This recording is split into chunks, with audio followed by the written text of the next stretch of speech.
it's funny, people ask about my philosophy on putting all the time, and what do you do for when a putt becomes more important? What do you do when there's more pressure? What do you do if it's a birdie putt or a bogey putt? Well, if it's a difficult putt, I think that's a good place to start. How do you handle a difficult putt?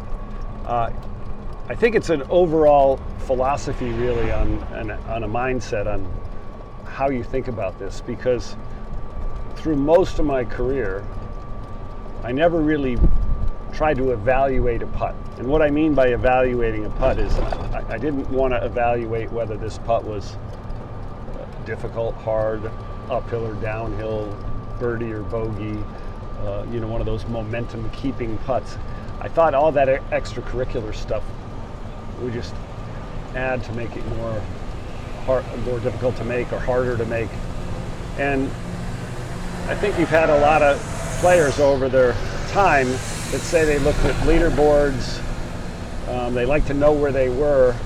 I was kind of the opposite. I always felt like every putt had a chance to go in with the right read, the right pace, and the right starting line. So if I could get those things together, it didn't really matter if this putt was a long putt or a short putt, or if it was a right to left or a left to right. I never tried to ever decide whether a putt was easy or not. And I can go back to a story with Billy Andrade. We played in the Fred Meyer Challenge several times, Peter Jacobs' tournament out in Portland, Oregon. And on the first hole, this par 5, it was 2 days. It was a best ball tournament. Everybody was birdieing this par 5. It was reachable in 2, and I had made a par, and Billy had about a 10 or 11 footer for a birdie, a hole that it seemed like every team was making a birdie on.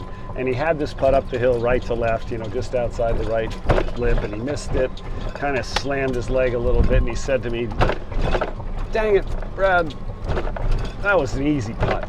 Can't believe I missed it." And I kind of, said, yeah. But at the same time, I also said to myself, to me, it's just another putt. I just would look at the line and try and judge the speed and hit it. And I know that sounds overly simple, but that overly simple philosophy has worked for a long time. And I know Webb Simpson, when he won last year in Phoenix, he made a 25-footer to tie Tony Finau that he had to make or he wouldn't have won the tournament, and then went back in the same hole in the playoff and had a putt that he really didn't have to make. He could have extended the playoff, but he made that, and he said he tried to treat every shot and every putt with a low level of importance. And I agreed with that, and we talked about that on the Just the Facts radio show, that was a mindset that was really crucial for a round of golf, for a tournament of golf, and for a season of golf, and maybe even for a career of golf. So I know some people get to the point where they don't like a certain putt, a left to right or a right to lefter. And that goes back to judging. Why are you even judging it? Because you know that if you could start the ball on the line you wanted to start it on, if you had the right speed, it had a great chance to go in. And I had a great friend of mine named John O'Neill, Johnny O. Johnny O caddied for me a lot. And our goal was to, he always liked to say, send it sniffing, give the ball a chance.